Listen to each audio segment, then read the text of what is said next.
नमस्कार मित्रांनो, रांगोळी आर्ट्सच्या या आपल्या 8व्या भागामध्ये आपलं सहर्ष स्वागत आहे. या भागामध्ये आपण शिकणार आहोत र चा अक्षरगट. मागच्या ज्या 7ही भागामध्ये तुम्ही जो प्रतिसाद दिला आहे, तुमच्या ज्या कमेंट्स आल्यात त्या मला खूप आवडल्या आणि मग पुढं अजून माझे व्हिडिओ येणार आहेत. असाच प्रतिसाद देत जा. धन्यवाद.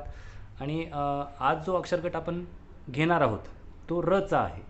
र च्या अक्षरगटामध्ये आपल्याला शिकायचं आहे र, स, श, य, ख आणि थ हे 6 अक्षर आपण शिकणार आहोत. पाहूया. सुरुवातीला सर्वात महत्त्वाचा जो आहे र. आता तुम्ही जर र व्यवस्थित पाहून घेतलात, शिकलात तर तुम्हाला 6च्या 6ही अक्षरं व्यवस्थित जमणार आहेत. आणि रच नाही जमला तर पुढचे अक्षरही तुम्हाला जमणार नाहीत. त्याच्यासाठी र व्यवस्थित समजून घ्या कसा काढायचा आहे आपला र. आता पहा, र काढण्यासाठी सुरुवातीला आपल्याला काय करावे लागेल. आपण जे कर्वची प्रॅक्टिस केली होती, कर्व कोणती प्रॅक्टिस? कर्वची. पहा, हे कर्व होता.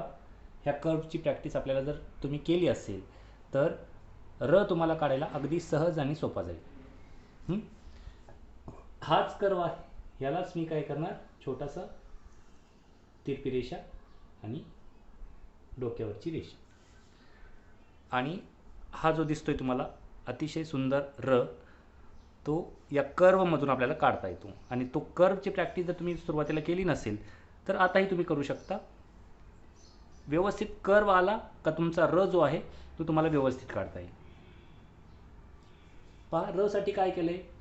आणि र च्या डोक्यावर जी रेषा आहे ती तुम्ही पूर्ण काढायची आहे. छोटी जर रेषा दिली तर तुमचा र व्यवस्थित वाटणार नाही, त्याला जे सौंदर्य प्राप्त व्हायला पाहिजे ते मिळणार नाही. म्हणून कोणत्याही अक्षराची रेषा जी आहे, डोक्यावरची रेषा आपण ज्याला शिरोरेषा म्हणतो, ती पूर्ण व्यवस्थित आली पाहिजे. आणि र काढताना एक गोष्ट लक्षात ठेवायचं. काही जण काय करतात, सुरुवातीला असा काढतात. बघा, हा जो कर्व आहे, मी काढताना हा कर्व, ही जी जाड जागा दिसते तुम्हाला, ही जाड रांगोळी जी दिसते तुम्हाला, ती मी इथं काढताना तुम्हाला दिसली नाही किंवा दिसणारही नाही. तो एक भाग लक्षात घ्या. बघा, मी परत इथं कर्व काढतो. आता मी हा जो कर्व काढला आहे त्याच्यामध्ये काढलेला कर्व काढतो. हा सराव आपल्याला करायचा नाही आहे, हा सराव करायचा आहे. तिरपी रेषा आणि कर्व. याच्यामध्ये हा भाग जो जाड आला याच्यामध्ये तो आला नाही, ही गोष्ट लक्षात घ्या. आणि मग याला छोटंसं असं हे करून, जाड करून तिरपी रेषा द्यायची आणि मग डोक्यावरची रेषा पूर्ण. हा झाला आपला र. याच्या डोक्यावर जर मी रेषा द्यायला गेलो या अक्षराच्या, तर ते आपल्याला जाणून येईल. बघा, हे अक्षर जे आहे ते जाणून येईल का आपण असा आकार काढलाय, आणि त्याच्यामुळे हा आकार जो आहे तो चुकलेला दिसेल. त्याच्याकडे तुम्हाला लक्ष द्यायचं आहे. आता र नंतर स. जर र जमलाय तर तुम्हाला स अगदी सहज सोपा जाईल. पहा, तोच आकार, तोच र काढणार. याला फक्त मी असा आकार काढणार, एक सरळ उभी रेषा आणि पूर्ण अक्षर झाकेल एवढी डोक्यावरची रेषा, स. र समजला म्हणजे स आलाच. फक्त हा जो कर्व आहे, हा जो आकार, तो कसा काढलाय, असा काढलाय. तुम्ही असा काढायचा नाही. असा काढला तर चुकणार. हा आकार तुम्हाला या पद्धतीने काढला तर तुमचा चुकणार म्हणणार नाही मी, तो व्यवस्थित नाही दिसणार किंवा त्याला जे सौंदर्य प्राप्त होते या आकाराने, ते या आकाराने होणार नाही. र झाला. स. आता स नंतर आहे श, शामृगाचा.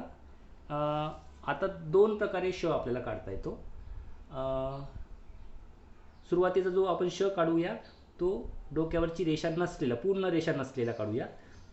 आपण मराठीत एक काढतो, पहा, बरोबर, तोच आहे. पहिला आकार त्याचा तसाच असणार आहे, पण पूर्ण एकला जो आहे तो आपण सरळ जवळपास. आता मी ही थोडीशी तिरपीच केली कारण मला तो श काढायचा होता, मला लक्षात नाही आला एक काढायचं आहे. आपण काय काढतो, एक काढतो मराठीत, बरोबर, असा. तर ही जी उभी रेषा आहे ती एवढी तिरपी पण नाही, याच्यापेक्षा जास्त तिरपी करायची, जशी श ला केलेली आहे, बरोबर. मी इथं काढतो आहोत मला श. हे बघा, इथं काय केलं आहे, सरळ उभी केली होती, इथं काय केली मी सरळ तिरपी म्हणण्यापेक्षा 45 डिग्रीमध्ये झुकलेली तिरपी रेषा केली आहे. मग रला जसं आपण केलं होतं तसंच इथं करणार आणि मग याच्या डोक्यावरती आपण काय करणार, रेषा देणार, दंडरेषा देऊन याच्या जवळून रेषा द्यायची. शच्या डोक्यावर रेषा द्यायची नाही पूर्ण, असा श जर तुम्ही काढत असाल तर. ओके. त्याच्यानंतर दुसरा जो श आहे तो या प्रकारचा असेल, पूर्ण डोक्यावरची रेषा, ह्याला आपण काढणार असं.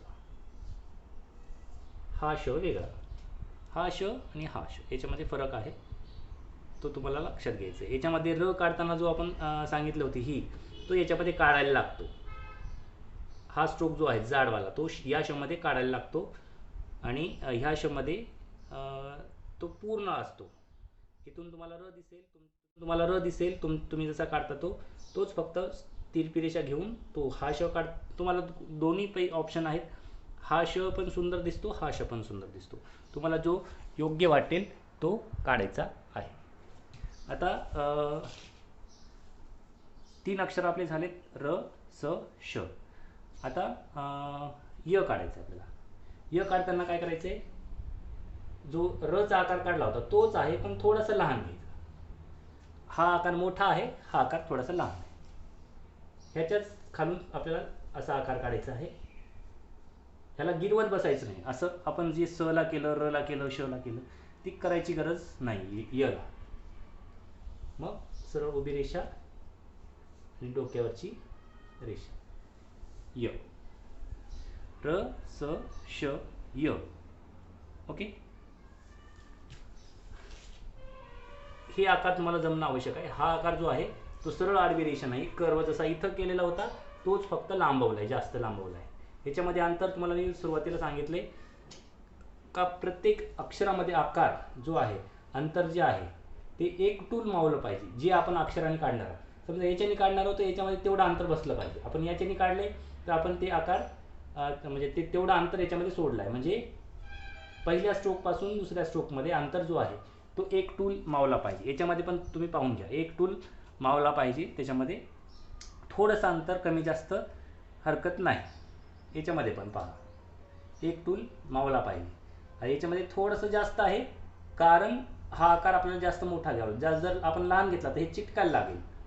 थोडंसं सुटसुटीत अक्षर अंतर त्याच्यामध्ये सोडायचं आहे. र, स, श आणि य आपल्याला काढायचं. य आपण शिकलोय. य नंतर आपण पाहूया ख. आता ख जो आहे तो इथं काढूया. हा जो ख इथं काढतोय आपण, पहा, ख काढण्यासाठी आपल्याला य सारखा आकार पहिले काढावा लागेल. ह्याचा अंतर लहान आहे, याच्यात म्हणजे याचा मोठा आहे, याचा लहान आहे. ख साठी काहीच करायचं नाही.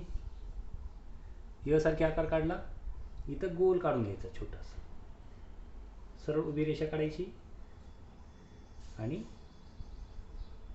डोक्यावरची रेषा पूर्ण, ही अर्धवट झाली, ही पूर्ण डोक्यावरची रेषा ख. पहा इथं तुम्हाला लक्षात येत असेल, मुद्दामून ख मी इथं काढलाय.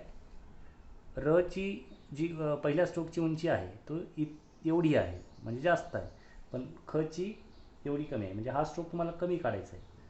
आणि हे जे अक्षर तुम्हाला दिसत आहेत मी त्याची उंची परफेक्ट ठेवली, त्याच्या टूलप्रमाणे मी सुरुवातीपासून सांगत आलो. त्याची उंची किती असली पाहिजे, अक्षराची उंची ते जो कोणता टूल आपण यूज करणार आहोत त्याच्या 4 किंवा 5 पट. ओके मित्रांनो, आमच्याकडे हे रांगोळी टूल्स उपलब्ध आहेत. कॉल करा आणि मागवून घ्या. मार्केटमध्ये बरेचसे असे टूल कॉपीड केलेले उपलब्ध झालेले आहेत. अगदी स्वस्त मिळतात पण त्याची क्वालिटी अगदी म्हणजे अगदी बेकार आहे. योगेश मोहने सरांनी हे जे टूल्स बनवले आहेत ते अगदी एकदम क्वालिटेड आहेत. ब्रँड जे म्हणू शकता तुम्ही त्याला. एकदा मागवून घ्या आणि पहाच. तुम्हाला वाटत असेल मी हे टूल्स आमचे विकावे असं म्हणून इतरांचे हे करतोय, पण मी पुढचा व्हिडिओ बनवणार आहे. मी ते टूल्स मागवून घेतलेले आहेत, त्यांची क्वालिटी पण पाहिलेली आहे आणि म्हणूनच मी ही तुम्हाला सांगतोय. ही क्वालिटी जी आहे ती तुम्हाला कुठंच मिळणार नाही. योगेश मोहने सर म्हणजेच ब्रँड. लक्षात घ्या आणि हेच मागवून घ्या. थँक्यू.